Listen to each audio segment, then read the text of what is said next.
Igrejinha da Pampulha reabre com novidade para os visitantes. Começa no Vaticano o Sínodo para a Amazônia. E ainda a gente te conta como está a situação dos times mineiros após a 23ª rodada do Brasileirão. Agora, no Horizonte Notícia.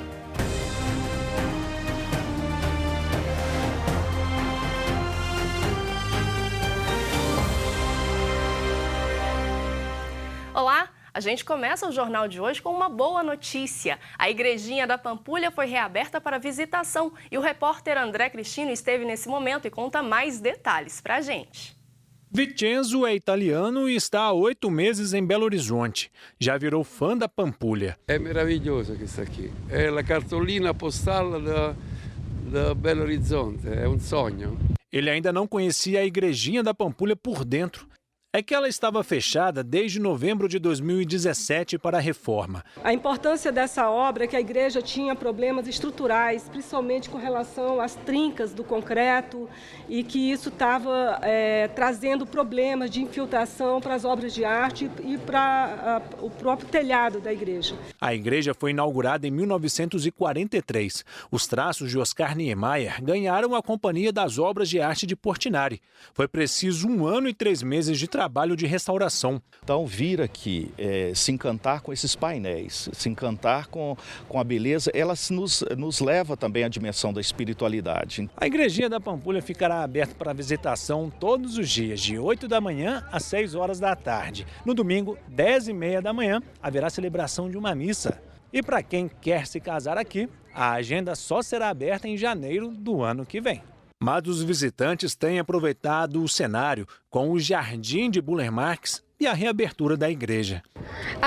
Minha impressão é que eu achei ela muito linda, as cores são vibrantes e realmente muito linda. Tem que preservar, porque isso aí é joia rara, né?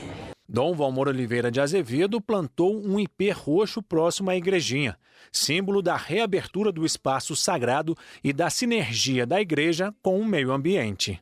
Nossos corações se alegram por essa restauração desse conjunto arquitetônico da mais alta importância aqui na capital mineira, dedicada a essa igreja, a São Francisco de Assis, hoje celebrado, o pai inspirador da ecologia integral. O Sínodo da Amazônia começou oficialmente neste domingo, dia 6 de outubro. Mas na última sexta-feira, dia de São Francisco, em uma cerimônia nos Jardins Vaticanos, o Papa Francisco abriu simbolicamente o encontro com a presença de representantes dos povos originários da Amazônia. A festa de São Francisco foi celebrada na última sexta-feira, nos Jardins Vaticanos, com o Papa Francisco consagrando o Sínodo para a Amazônia ao Santo de Assis. A cerimônia foi marcada por cantos, reflexões, orações e gestos simbólicos. Estiveram presentes cardeais, bispos, sacerdotes religiosos e religiosas e representantes dos povos originários da Amazônia.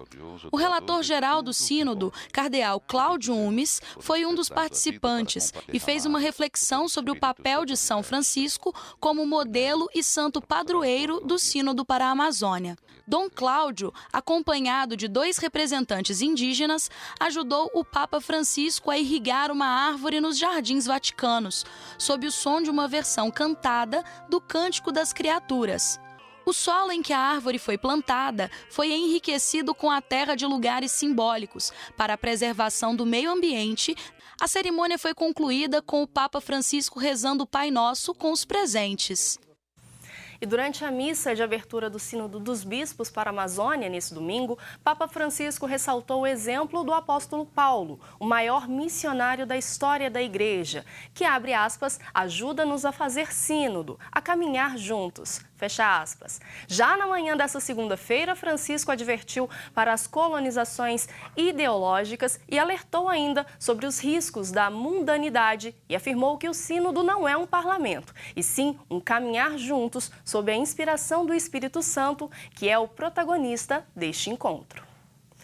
Religiosos e leigos se encontraram no Convívio Emaús, aqui em BH, para um momento de reflexão. A atividade faz parte do cronograma da 6ª Assembleia do Povo de Deus. O Conselho Pastoral Arquidiocesano é formado por representantes de todas as regiões episcopais, religiosos e leigos unidos para o aprimoramento das ações da Igreja. Desde o Vaticano II, para a gente compreender melhor, a Igreja tem tentado estimular a recuperação da centralidade do batismo, e não do sacramento da ordem, onde todo batizado se sente discípulo de Jesus e assume a corresponsabilidade na vida da Igreja.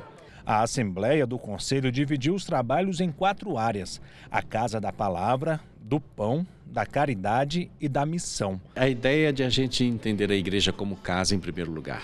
Mas essa casa, para estar bem alicerçada, precisa de 4 pilares. Então, o primeiro pilar da palavra de Deus, que precisa sustentar a todos nós. Depois vamos fora da ordem, o pilar da missão, por exemplo. Palavra e missão. Palavra que sustenta e a missão que nos coloca em caminho, né? Depois a palavra do pão, a casa do pão, a coluna do pão. É o momento forte de a gente entender que a coluna do pão é da Eucaristia, da celebração, da comunhão entre as pessoas. E depois, aquela da caridade, do serviço aos pobres. Os documentos produzidos na Assembleia fazem parte do processo definido para a 6ª Assembleia do Povo de Deus. As diretrizes gerais dos bispos do Brasil, elas estão em sintonia com as orientações do Papa Francisco, no seu horizonte pastoral evangelizador. Nós estamos, então, buscando na nossa arquidiocese, nessas instâncias todas, atualizar as diretrizes que os bispos delinearam enquanto caminho para a nossa igreja no Brasil. Você confere agora as vagas abertas no Cine da capital. Vaga de gerente comercial com 6 meses de experiência e ensino superior completo em qualquer área. Salário de R$ 2.400. 10 vagas de repositor de mercadorias, exclusiva para pessoa com deficiência. Ensino médio incompleto e não é necessário ter experiência. O salário é de R$ 1.124. Uma vaga para técnico mecânico com 6 meses de experiência e ensino fundamental completo. Salário de R$ 2.800. 15 vagas para gerente de farmácia. É necessária experiência de 6 meses e ensino superior completo em farmácia. O salário é a combinar.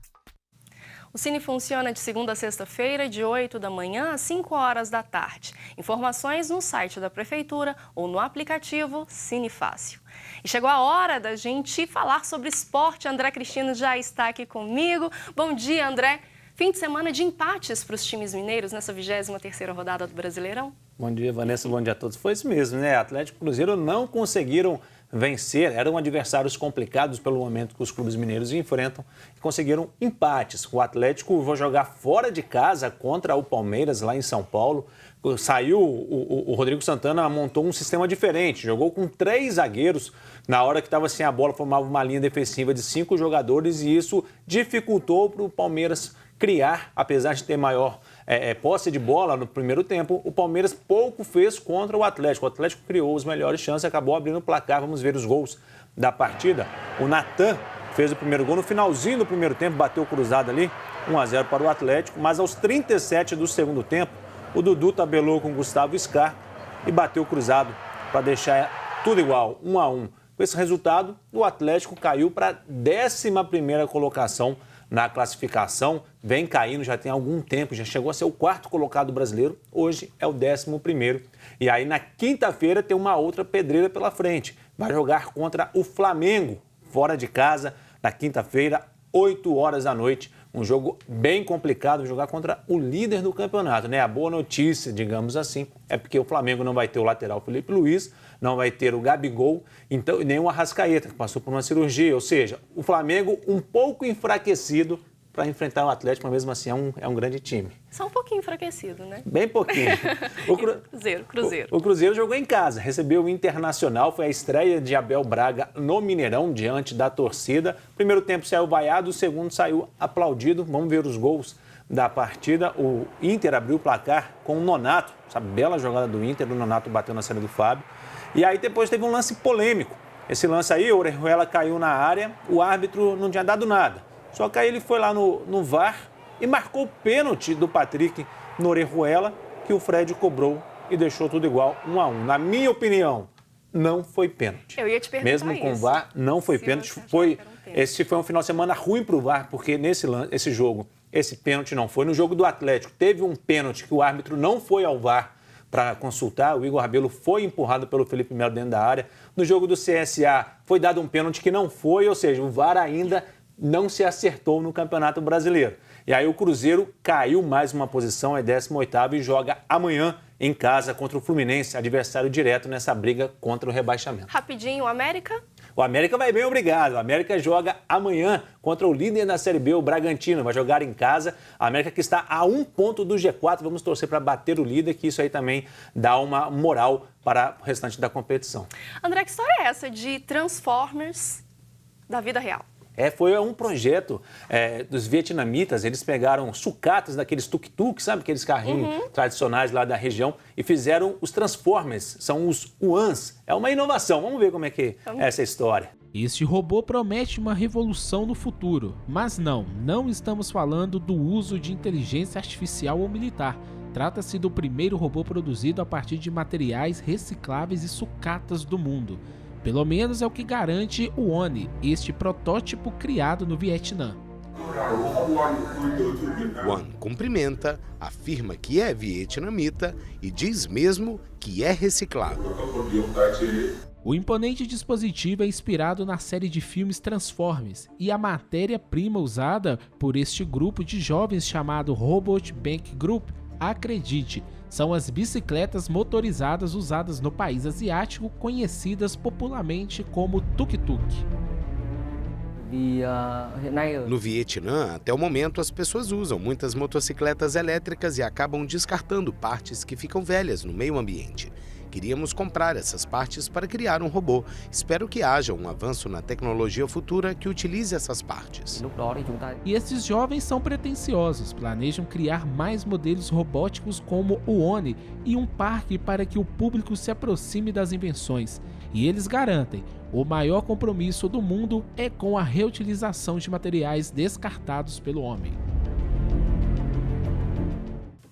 E o Horizonte Notícia fica por aqui. Para rever a edição, acesse o nosso site tvhorizonte.com.br. Amanhã eu te espero, 8h45 da manhã. Até lá. Tchau, tchau.